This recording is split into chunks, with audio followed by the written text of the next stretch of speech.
चलन्तु प्रस्तुत करिबा बादाम चटनी।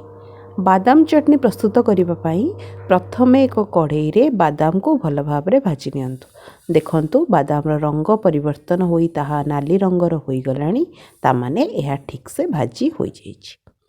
चटनी बनेबा पई सोरिष तेल गोटे पैन रे नेई किछि हेंगु पकांतु।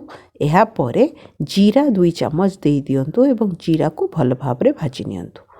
जीरा भाजी होई गले एथिरे रसुण 4-5 टा देई दियंतु एवं रसुण को भाजंतु।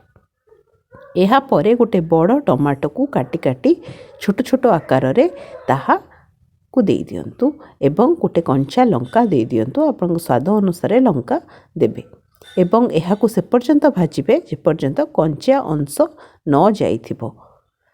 भजा होई रहिथिबा बादाम रु एहीपरि भाबरे चोपा छड़ेई नेबे। बादाम चोपारे एलर्जी थाए, सेथिपाई बादाम चोपा खाइबा भल नुह।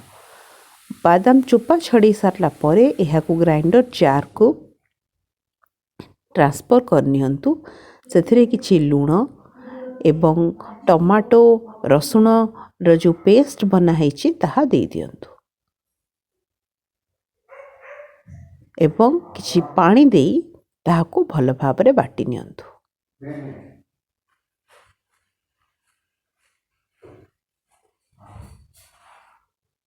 देखंतु प्रस्तुत हो गला हमर बादाम चटनी। एई प्रकार कंसिस्टेंसी रहिबो, एई प्रकार कंसिस्टेंसी खाइबा को भल लागिबो। एहाकु आपण पिठा रुटी इडली सहित खाइ परिबे।